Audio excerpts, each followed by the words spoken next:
Pasal itu, dalam pilihan raya yang terdekat ni, kita juga minta kepada rakyat Sabah, give us a chance to take over the government and to manage much better state government yang pada hari ini bukan hanya bergantung dengan bekalan elektrik daripada jiran kita, bekalan air yang masih tidak dapat diselesaikan, kita bergantung dengan bantuan Kuala Lumpur, membebankan kerajaan pusat yang ada. Apa yang penting, kita yakin bahawa kita can resolve our own problem, our own basic necessity in Sabah. Ya?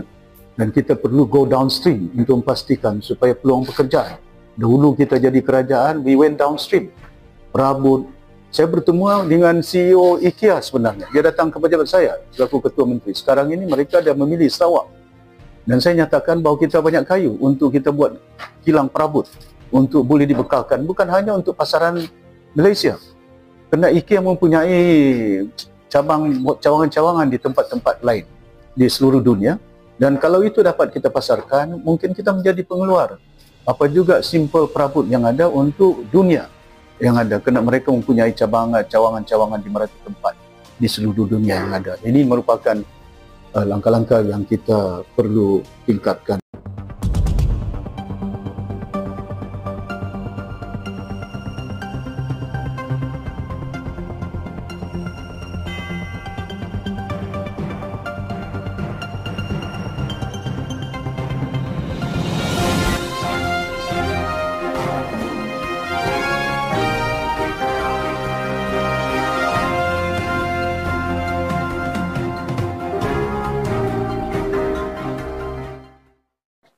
Tuan-tuan dan puan-puan, jarang kita berjumpa.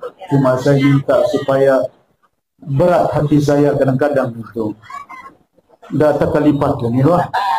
Betul-betul mana? Nggak ikan mampu itu. Betul-betul ya.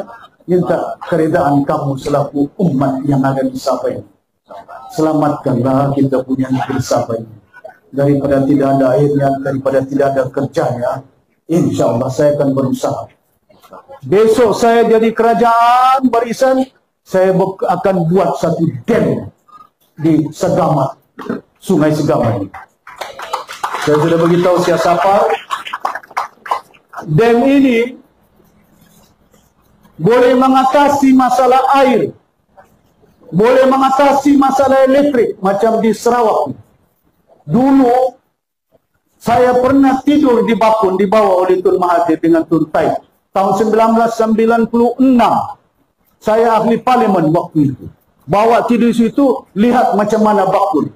Banyak orang Iban demonstrasi waktu itu. Dan bantah sana pasal kami tidak mau bakun. Hari ini di Sarawak, bakun itu menghasilkan 7 bilion hasil di negeri Sarawak. Saya yakin di Segama ini kalau kita buat secara baik, saya sudah berhubung dengan ada China. Dia beritahu dengan saya, kami boleh bina ini dam ini dalam jangka masa 3 tahun. Saya sudah melihat. Jangan kita menunggu duit orang. Kita akan keluarkan duit kita dari Sabah sendiri. Jangan duit dari China. Kalau tidak diikat leher saya. Supaya orang Ladakh ini ada kerja. Ani ya Allah, ada.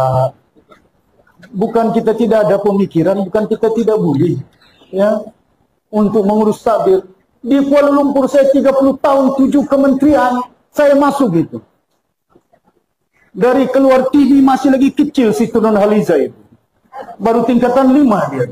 Saya dengan Tok Mat disuruh menyanyi. Ini budak kita disuruh menyanyi supaya dia menjadi penyanyi terkenal. Tahun bila ini?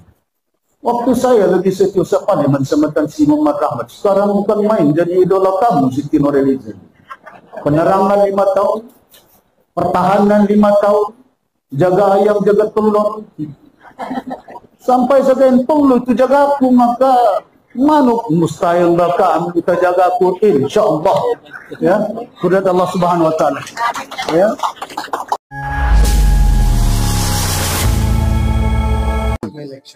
We believe that we can win this election, insyaAllah, dengan kudrat Allah Subhanahu Wa Taala, dengan sokongan rakyat Sabah, Ya, saya yakin pertama pasal apa? We have to have clarity. Dari segi dasar yang ada polisi. Kalau banyak sangat gabungan sana gabungan, kita gabungan rakyat, there's clarity. Apa yang rakyat mau? Air. Apa yang rakyat mau? Harga barang. Apa yang rakyat mau? Sekolah baik. Apa yang rakyat mau? Jalan raya yang baik. That's what is clear. Tapi bila kita bergabung dengan banyak-banyak parti, ini apa dia mau, kita tidak tahu. Besok dia tidak dapat projek, sudah dapat menteri, melompat lagi. We have gone through, itu yang pengalaman saya. Dalam Barisan Nasional, dalam PH, Kelas Warisan, I have done that. Bukan saya dengar orang, bukan saya dengar YouTube, saya nampak dengan mata saya sendiri, I tested with my own. On how things is important for us to serve the people rather than serving the parties. Everybody wanted to communicate with us. It's okay. Let them air their views. They have told me last year they were supposed to move out, but sekarang masih lagi kan? I'm not thinking of that. I'm thinking of the rakyat Sabah. Yeah, I'm not thinking of those parti-parti yang ada. I don't want to be bogged down. Saya ingat sekarang keutamaan yang penting kepada kita yang mementingkan keperluan rakyat, kehendak rakyat, bukan keperluan parti-parti. We don't have time.